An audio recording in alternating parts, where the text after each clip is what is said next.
As the world's population approaches 7 billion, humanity is faced with new obstacles that, if not soon addressed, could spell the doom for all the Earth's inhabitants. The new technologies of the Industrial Revolution allowed for denser concentrations of people into cities.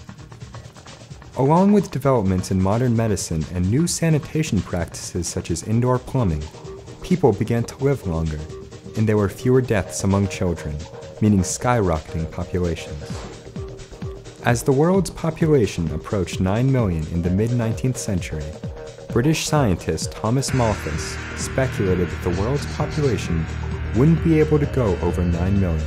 What Malthus argued in the 1700s was that populations grow exponentially, but agricultural production would only grow arithmetically, and so inevitably there were going to be shortages of everything. He saw this as the cause of human misery and deprivation.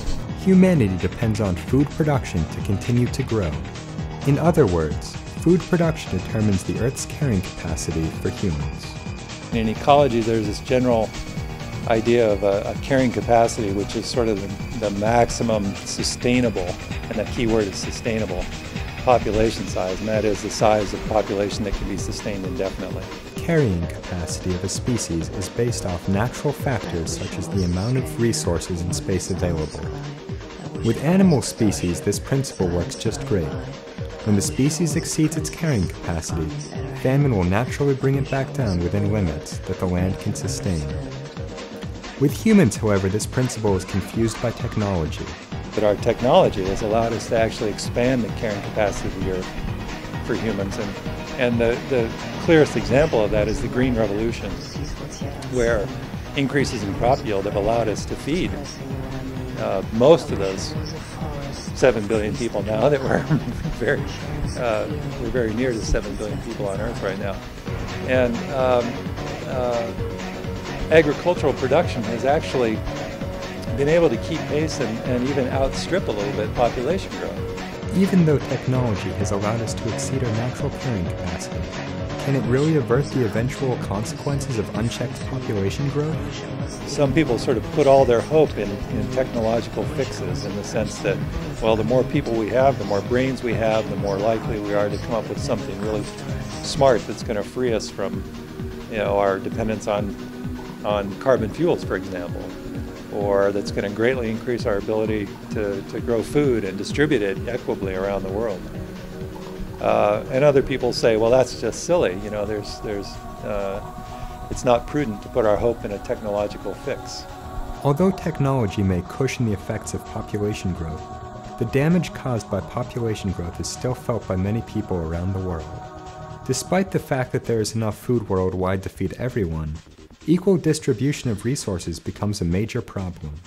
There's always that problem of distribution and consumption that plagues our goals to try and give everyone a decent standard of living. So I think, as population grows, you tend to get greater and greater disparities among segments of the population, simply because of those inequities. Even now, when we can produce enormous amounts of food, we still have famine and shortages in a lot of areas of the world. Countries such as the United States consume far more resources than other countries. It's easy for Americans to sit comfortably in a wealthy nation and talk about the need for change and the unfairness of the world's economy. But to rework the system so every country benefits equally would be a gargantuan challenge. It's not just the number of people, but also it's the rate of consumption. So Americans are grossly overconsumptive compared to the rest of the world. So our impact, our footprint, is much bigger per capita than any other group of people. So if we wanted to support everyone like Americans, well, we'd have to knock the world's population down to 1 billion or so. Americans do not see firsthand the expense of our wasteful way of life, a waste that cannot be maintained without a serious expense in living standards paid by the rest of the world. When discussing the effects of overpopulation, it's helpful to look at a pyramid containing the main areas that affect humans. You have on these 4 points of this triangular pyramid, environment, economy, the demographics, the population growth, and then our culture. And what he meant by culture was our system of beliefs and values. And he argued that that really you can't consider any one of those things without considering all of them, because they all impact on our effect on the Earth's systems that sustain us. So our cultural beliefs shape how we relate to nature, whether we consider it a commodity to be used or whether we consider it something of value, of intrinsic value, that should be honored and protected. The environment, obviously, is affected by population growth and our cultural views. And if we value the economy above all, then of course the other things suffer. Humans have to reshift their focus to weigh all elements equally, or face the effects of neglecting the environment or the size of the population. Increased amounts of people means greater strain on the environment, such as the clear-cutting of forests to fuel the larger global economic fire. CO2 emissions from cars and livestock necessary to our way of life are causing catastrophic damage to the atmosphere.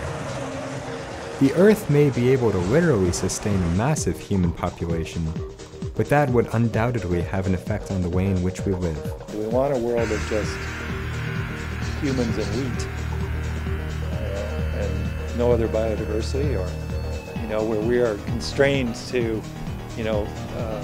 where we've maximized our population size and we're occupying every bit of space that's not devoted to the resources to feed us and give us clean water, for example.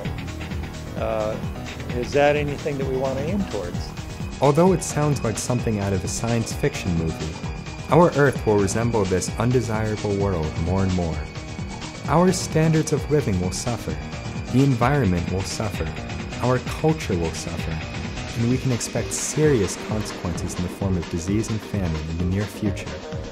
The economics of growth is the ideology of a cancer cell. This continued growth is what cancer cells do. And there's an analogy there in the sense that economic growth unchecked, is potentially malignant, in the sense of increasing the resources that we use per capita and our enormous ecological footprint. It would take either massive government intervention in the form of birth control or a disaster that leaves no alternative to reverse the current trend of expanding population. A disaster would come in the form of disease, natural disaster, or unprecedented levels of famine. The best thing Americans can do is to try and reduce the wastefulness of our society and try to live within our means. Helping reduce our global footprint would certainly allow for the Earth to support more humans. A greater amount of resources could be allocated to other countries. It's surprising how much little things can matter in terms of reducing our consumptive footprint. Very small things. Turning off the lights when you leave the room. Not running the water while you're brushing your teeth. All these things matter.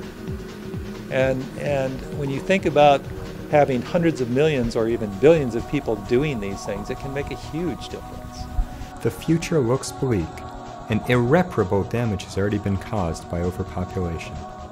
But by heeding the signs that humanity has exceeded its carrying capacity and reducing our ecological footprint on the Earth, there is hope for a brighter future.